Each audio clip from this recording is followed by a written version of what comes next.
one. Hello, I'm Lynette Jalivay, and I am interviewing James Henry Rowold, Yes, and today is April 17th, 2021. Mr. Rowold, where were you born? Evansville, Illinois. Evansville, Illinois. Okay. Who were or are your parents, and what was their occupation? My dad was Herman Rowold. He was a farmer, and he served in World War II. And my mom was Laura, and she was a homemaker. Okay. But before she was married, she worked at a munitions plant in St. Louis, Okay. in New Orleans. Okay. Who are your siblings, or who are your siblings? Judy Schilling from Sparta. From Sparta, okay. And did any of your siblings serve in the military? Yeah. Where did you grow up? Through grade school at Baldwin, Illinois, on a farm, and then from my sophomore year at Sparta. Okay.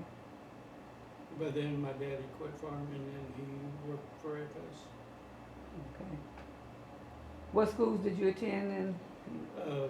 Baldwin Lutheran Grade School, first year Redwood High School, and last 3 years at Sparta High School. Okay. What did you enjoy doing in your youth? Farming, Farming. driving tractors. Good profession. What were you doing before you joined the service? A couple months after high school was when I enlisted in the Marines. So I'd worked at Kroger's part-time, and that was about it. Okay. Well, after Dad quit farming, I worked as a hard hand in the summer, Okay. as a summer job. In what year did you join the service, and how long did you serve? I joined August of '68, and I got out in February of 1970. When I got back, they was given up to a 6-month early out if you had an infantry MOS, and I ended up serving 18 months in 1 day. So, Okay. Where were you living when you joined the service? Sparta, How old were you when you joined? 17. In which branch of the military did you serve? United States Marine Corps, Did you enlist or were you drafted? enlisted. Okay, why did you choose that specific branch of the military? I had a cousin from Redwood that got drafted, and at the time they was putting ever so many guys in line, they was putting in the Marines, and he was one of those guys. So through that, I knew about the Marines. And Before joining, had you ever thought about serving in the military before? yeah, What were your thoughts?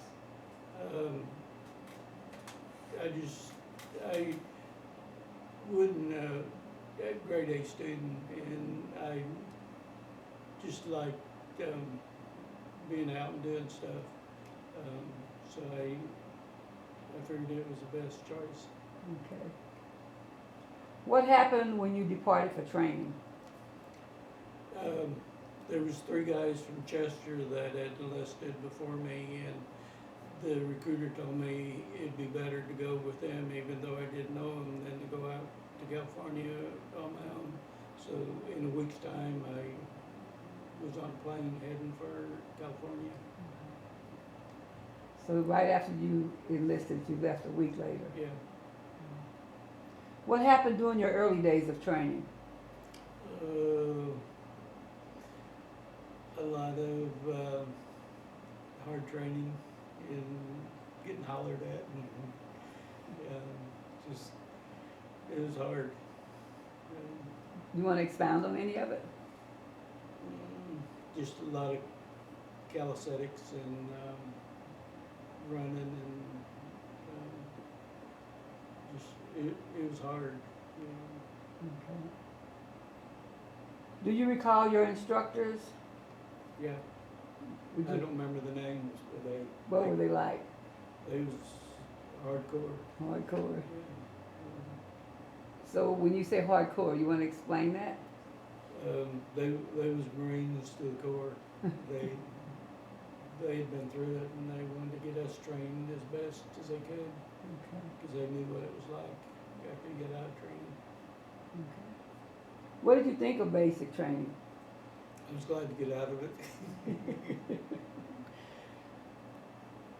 How did you adapt to the physical regimen of military life? You just put up with it. You didn't really like it, but you was in, so you had to do the best with it that you could. Okay. What did you think about living in the barracks? I didn't mind it. You got to know the guys around you after you was there, so you made friends. It wasn't like you was all on your own. How was the food? Food was good. When I was in boot camp, you could either, they had a week where you could either work maintenance or work kitchen duty. And our platoon, or DI drill instructor, had us work kitchen duty. And we had to swab the floor, and some of the guys that was in charge let me stir the big pots with the food, and so I had it easier than a lot of them. Yeah. And I like that. Did you get any free time during boot camp? No. The only time you had free time was when you was sleeping. Oh, wow, okay. What was the worst part of boot camp?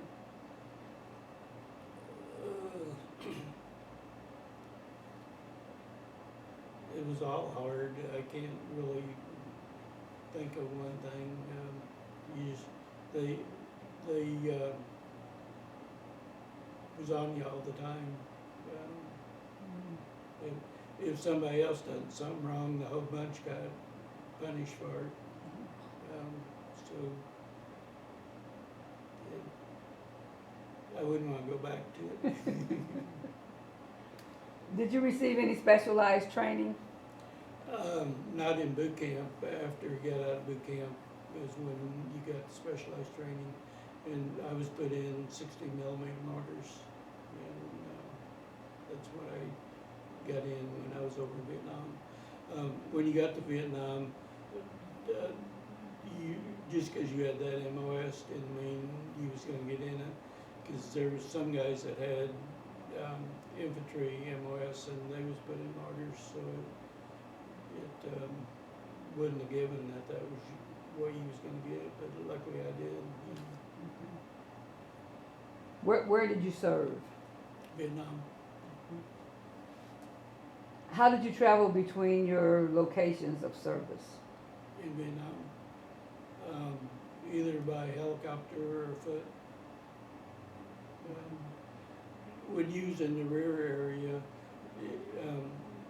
at that time was the biggest buildup over there, and especially when you first got there, you just couldn't believe what you're seeing, because there was military trucks and helicopters and planes, and everywhere you looked there was U.S. soldiers. And,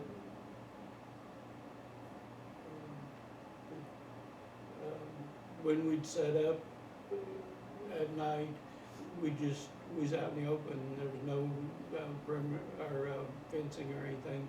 You just make a big circle, and then they'd take the places where they thought looked the most like you could get hit from, and that's where you'd stand watch.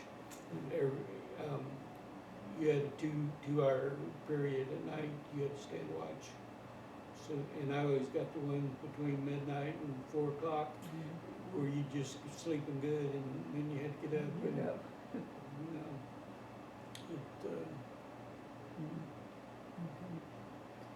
If you served abroad, what are some memories of that experience?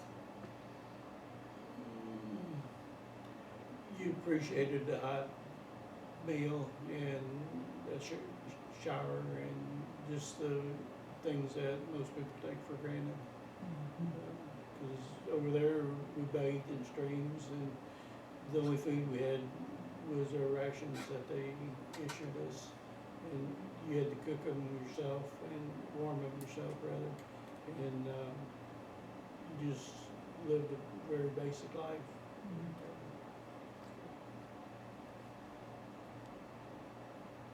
What was the most impressive place that you saw?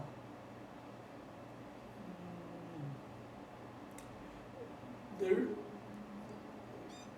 the rock pile, what the Americans call the rock pile, it was a big stones out in the middle of nowhere. That was pretty impressive. And I think before the war, that was a really pretty country, but after the bombing and that, it took away a lot. What kind of friendships did you form while serving, and with whom? You got to know everybody that was in martyrs. Some you knew a little better than others, but you interacted with all of them. And there's still probably about 4 of them that I keep in touch with now, that I was able to get back in touch with when I got home. And I still enjoy that. How did you stay in touch with family and friends back home? Just write letters. You were so happy when you got a letter from home. Did you get quite a few letters from home? I don't know that it was quite a few, but I got a bunch, and they saved them all, but I've never have opened any of them up and reread them. What did you do for recreation or when you were off duty? Over there, you never was off duty. The only time you really had free time was when you went on R&R. Because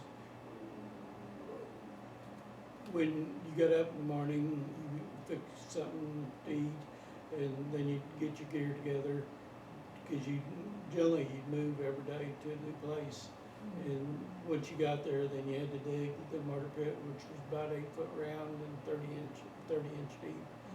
And so there was a lot of work once you got to where you was going. And so there was always something going on.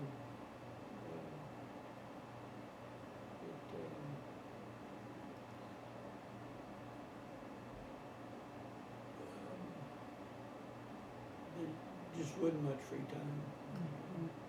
I'm sure in the rear areas there was, but out in the bush, there was. Did you ever attend a USO show? I did right before I come home, but there was a Bob Hope USO show, and I got to see it. And where I was seated, was way off to the side, and I've seen it on TV since I've been home, and I know the area where I was at, but I didn't make the camera. Did you have contact with civilians, and how did they treat you? We very seldom saw civilians, because they had moved them all out of the area below the DMZ before I got there. And I'd say only 5 or 6 times that we saw civilians. Did you ever meet or see anyone famous? No. Did you ever meet any POWs? No. One time we was climbing up this hill, and it was so tall that you could see the bottom of the cloud. And as you was walking up there, it was like walking through a fog. And then when you got on top of it, you could see the top of the clouds. It was that tall. And we thought it was over towards the Cambodian border. And when we got to this area, there was a building built out of bamboo, and I'm almost positive it was a place where they kept POWs on the way taken to the north. And They had taken, there was a stream nearby, and they'd taken bamboo and put it together and had running water running into where their bunker complex was. And they must have left pretty quick because there was food that had been cooked and it hadn't been eaten. So I think they got out of there pretty quick. What did you think of the people you served with? I liked them.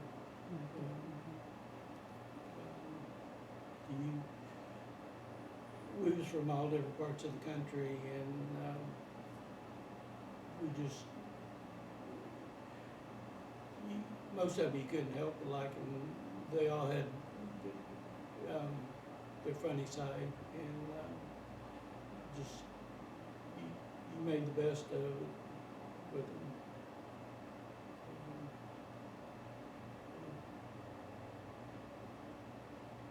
That's what I like to say. Okay. What were your commanding officers like? I liked them. You never got to see them much, but when you did, they just seemed like normal people. What was the highest rank you ever achieved? Lance Corporal. You want to tell us a little bit about that? I don't really know anymore to tell about it. Okay. What combat action did you witness? When I got there, the guys that was there told us you wanted to take your boots off at night so your feet could air out, so you wouldn't get jungle rot. And so that's what I did. On May 10th of '69, we woke up in the middle of the night to AK-47 and mortar fire, and I slipped my boots on and grabbed put my flak jacket, my helmet on, grabbed my rifle, and me and another guy had put our ponchos together to make a tent. And I told him I was heading to the mortar pit. We was on the hill, we was sleeping here, and the mortar pit was on the other side. And I remember it was so dark you could barely see your hand in front of your face. And I remember as I was leaving, he was sitting there tying his boots, and as me and three other guys was running up this hill, an explosion went off to our right and knocked all three of us off our feet. As soon as we hit the ground, we took back off, and us three and another guy made it to the mortar pit. And after I got there, we had a cloth thing that we carried that had pockets in it for extra magazines of ammo. And when I got there, I realized I hadn't got it. All I had was the one in the M16. So after what seemed like about 30 minutes, the shooting and explosions quieted down. So I told the guys I was going back to where I'd been sleeping to get the extra ammo. And when I got there, I found out that this other guy had been wounded. And he asked me to help him. And with it being so dark, I couldn't see nothing. So I told him I'd go find a corpsman. And luckily there was one right in the area that was working on another brain that didn't make it that night. So I waited till he got done with him, and then I took him over to where Bob was at. And then I took off for the mortar pit, because I really thought they was going to hit us again. But later on, then I found out that he didn't make it. And it was still dark, and they brought a helicopter in to take out the wounded. And they turned a big light on each side of the chopper. And I was just sure, I helped carry wounded on the chopper, and I was just sure that they was going to attack that chopper, because that was a pretty big target sitting there. And luckily they didn't. The only thing I could figure out is they was wanting to get as far away from us as they could before it got light, because they knew there'd be planes and choppers up in the air. And also I'm sure they had wounded that they was wanting to get taken care of. So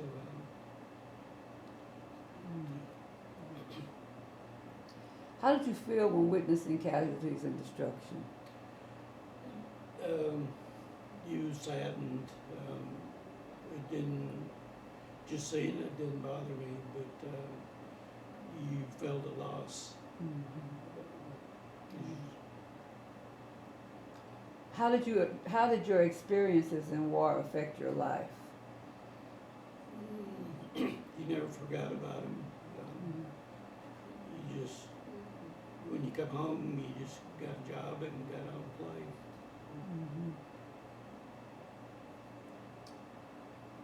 Were you ever wounded? Well, I take that back. The scar on my nose, normally we'd set up in an open area, and with mortars you had to be able to shoot out. One time we set up and we was in an area where there were small trees, about an inch diameter, and I was going around bending them over and breaking them off, get them out of the way. And there was one that was just a little bit bigger, and I couldn't get it to break. And there was another tree there, so I pushed the tree behind the other tree, thinking it would stay. And I let loose of it, and it didn't move. So I turned around and started walking back, and I heard something when I stopped, and I turned around, and that tree had come out, and it hit me in the nose. And a guy that seen it told me he'd never seen anything like it. He goes, "That tree hit you in the nose." He goes, "Your feet went up like this, and you went like that." So the next thing I knew, I was smelling salts. Knocked you out. How long did you serve on the front lines? In October of 1969, they took us to our rear area, which was Quang Tree, and they told us the Congress hadn't approved funding for the war, as much funding rather, and they told us that the 3rd Marine Division was getting sent back to Okinawa. And what they did was any Marine that was over there that was due to come back, they put in the 3rd Marine Division. And the ones of us that still had time to do was putting other units in the country. And I got put in an MP unit at the time. So I ended up spending right at 11 months over there. When it was time for me to come back, they was bringing the 1st Marine Division back. So I was put in with them and come back. And we come back by ship. What were your living conditions like on the front lines? Sleeping on the ground. You got your water out of streams.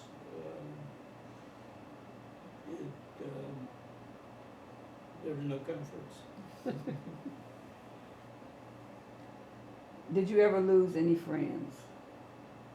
A guy from Idaho that got wounded that night, we got overrun. And then that same night, there was guys that got wounded that never came back to the company. And when you went over there, you got assigned to a unit that was there, and there was always guys leaving and new guys coming. So there was always people coming and going, I should say best.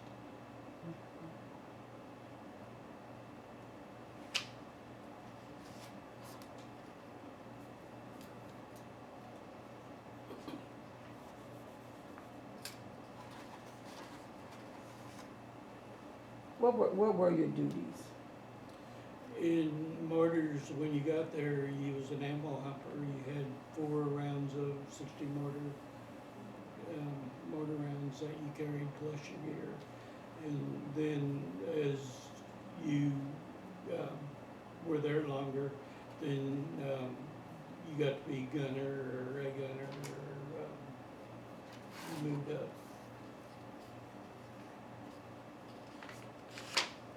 Did you ever have to change jobs or do a job that you weren't trained for?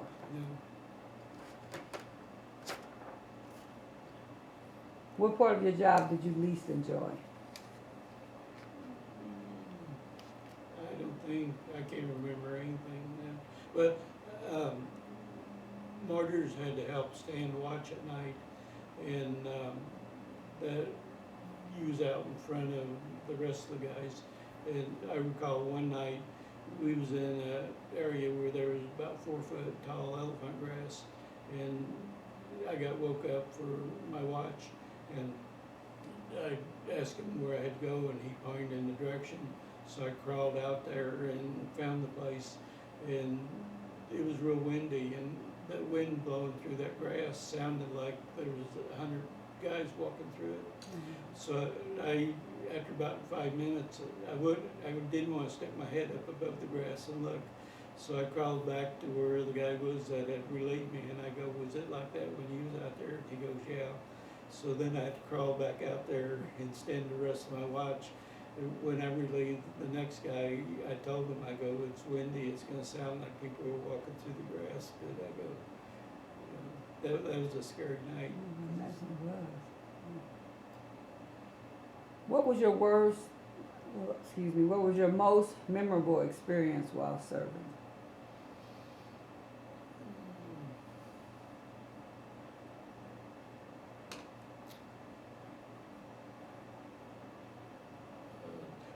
When I got to the MP unit down to Nang, we was in a compound with CBs, and we ate at their mess hall, and that was nice. And I think the first 2 weeks all I ate was desserts. What was your most frightening experience? That night on watch. In the grass, okay. What was your most exhausting experience? Humping up and down the mountains, going from one place to another. Do you have any funny memories? There was a guy from Baltimore, Maryland, and he had some drug problems before he went in, and the judge told him he could either go to jail or go to the Marines. He went in the Marines, and when he was over there, he goes, "Boy, did I mess up." And this guy, the way he described stuff, he'd talk about food, and you could almost taste it just the way he described it. And after he got home, I think it was about a year ago, we found out he OD'd. And I would have loved to have got to see him again. Where were you when your period of service was up? In California, I would say, when I got back with the ship. When we got back, it was like 18th of February, and on the boat we had heard that they was giving up to 6 month early out. So if I knew, I'd went in August 21st of '68, so if I knew we wouldn't get out till the 21st of February, I knew I'd be less than 6 months. So they told us, anybody with less than 6 months getting this line, and anybody with more getting this line. I raised my hand, I go, "Exactly what day are we gonna get out?" Because I go, "It's gonna be really close for me." And he asked one of the other guys, and they go, "February 21st. I go, "Yes." How did you return home? By plane to St. Louis. How were you received by your family and community? In a small community like this, I didn't have any problems, but some of the guys I've talked to that grew up in big cities, they had it a lot rougher than we did because of the anti-war movement. How did you readjust to civilian life? Got a job and bought a house and just done what normal people do. Okay. What was your first job after discharge? Worked for Hood Lumber in town. What was the biggest surprise about the civilian workplace?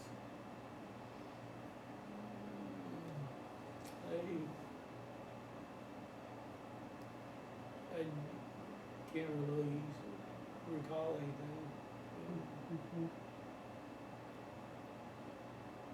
Have you remained in contact with or reunited with fellow veterans? Yeah. In 1995, I found out that the 3rd Marine Division has a reunion somewhere in the United States every year.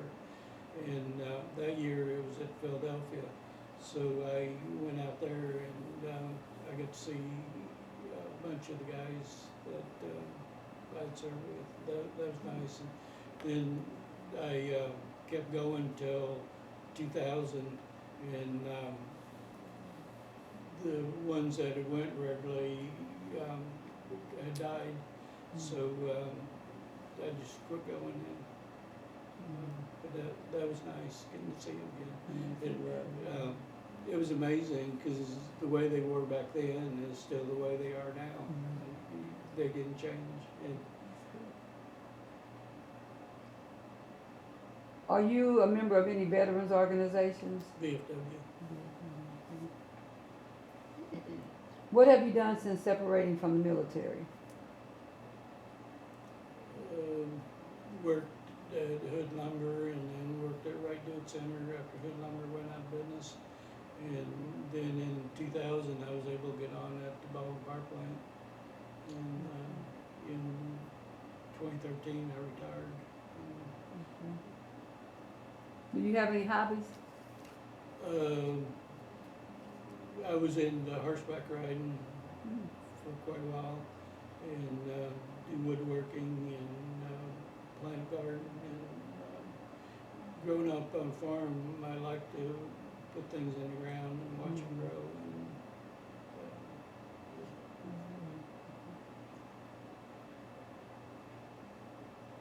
How did your service experience affect your life? when I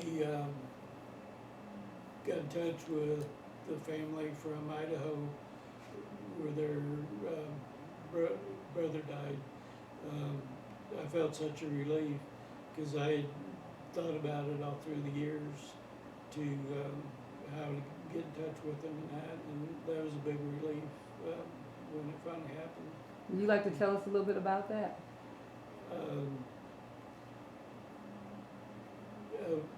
A friend of mine that died in the Army after I got home from Ellis Grove, a guy from St. Paul, Minnesota, that was his platoon leader, come down here to find his family and his gravesite. And through that, I was telling Nita Tura at Wright Dude Center about my experiences, and this guy had come down here and he didn't find the grave, but after he left, he got the number of this guy's sister. And then he come down and a bunch of the guys that knew him knew this guy that got killed from school, and a bunch of us that had been in Vietnam went down to Chester Country Club and met with him. And that's when Nita started looking, but she got so far, and then I found out that he was buried in Portland, Oregon at a national cemetery, and I'd always thought about going to his town in Idaho and trying to find his gravesite, but when I seen he was buried in Portland, Oregon, I almost thought it was never going to happen. But then several other guys that had served with this guy from Ellis Grove found out about it. So the same guy from St. Paul, Minnesota, come down here with them, and then I talked to Nita, and she goes, "I need to go back and start looking at that again." So she told me she was going to do it on a weekend. So that Monday morning, I went into the lumberyard, and she had found this guy's mom's obituary in the paper, and through that it told where she had lived, and they called it a restorium, and she got a hold of the restorium, and they got her number to this guy's sister. And when I was there at the lumberyard, Nita's phone rang, and she looked at it and she goes, "Oh my gosh," she goes, "it's from this town in Idaho." So she answered, and it was this guy's sister, his youngest sister. And Dita goes, "You're not gonna believe this, Jim's here right now." So I got to talk to her on the Wow. phone, and then I didn't know how much she wanted to interact, so we exchanged phone numbers then. But last fall, Nita told me that this woman had got a hold of her and told her she wanted to come here in April this year. So a week ago, she was here, and she had knew about the shooting complex being here, so I took her out there and showed that to her. And then we went to Perryville and saw the wall, and then we did the interview for the paper, and then we had a couple hours, so I took her down to the fort at Bird Rocher, Mm. and she loved that. She couldn't take enough pictures of it. Yeah. I bet that really helped you put some closure to losing your friend too. Yeah, that's good. Has your military service impacted your feelings about war and military in general?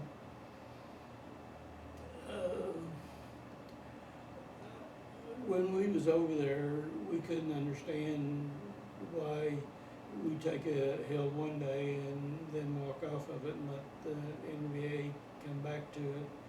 In every other war, when you fought for something, you took it, you kept it. Mm-hmm. We talked about that when we was over in Vietnam, the way the war was being handled. There, as long as there's different people on earth, there's always going to be war, and I don't know that there's anything you can do to keep it from happening. What message would you like to leave for future generations who would view this interview?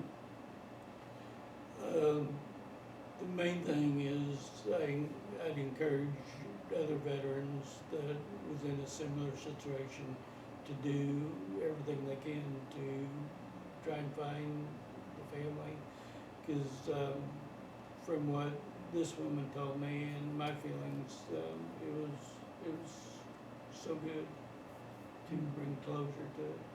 That's good. And while she was here, there's a Marine in Atlanta, and I didn't know it, but this Marine in Atlanta and this woman's brother had been in Vietnam almost a year together. So I was able to get her in touch with him, and he had pictures he wanted to send her, and so that was really nice. Okay. Is there anything you feel we have not discussed that you would like to add to this interview? Other than that night when we got overrun, there was, in September, we was at a fire support base, and there was only two ways to get on it. One was a walking path from one side, and the other end of the base had a road where you could drive vehicles in. And well, we was there, they had hot meals and that, and when a patrol would go out, mortars would have to go with them. So I went out several times with them through that walking path, and then they took us off there and brought another unit in there, and we found out later that the first day they went out, they walked into a U-shaped ambush. So it was just a matter of a day that it could have been me.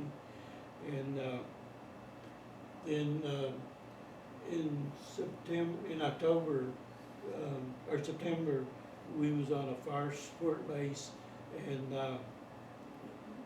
the day before they brought choppers in. It had a howitzer on it and 81 mortars and a bunch of ammo. And the day before they brought choppers in and took those weapons off and the ammo. And the next day they were supposed to take us, chopper us off. And the next morning we got up and we started taking incoming. And we thought they were shooting mortars at us. but we found out later they were shooting artillery at us from the DMZ. And we had 2 casualties that day, and they had a direct hit on their foxhole, so they didn't stand a chance. And you'd hear this shell whistling through the air, and you knew it was time to get in your foxhole. And it got so bad that we left that hill and went to another one, and they started chopping us off. And so for some reason they was only using one chopper, and it seemed like it took forever for them to get to where they took them and then come back. And it was starting to get dark, and there was somewhere between 12 and 15 of us still out there. And finally we heard a chopper coming, and we got on it, and as we was taking off, we could see green tracers coming up at us. And luckily we never heard anything hit the chopper, but that could not have been good. And later on we found out they was planning on attacking that base the next day. So apparently somebody knew something was up, that they got us out of there. It had to be frightening. Okay, Jim, we would like to thank you for your time in this service, and thank you for doing the interview, and we appreciate the time that you've given us. And just thanks for all of it, just everything that you had to go through in the military. We really appreciate it. And that concludes our interview for today.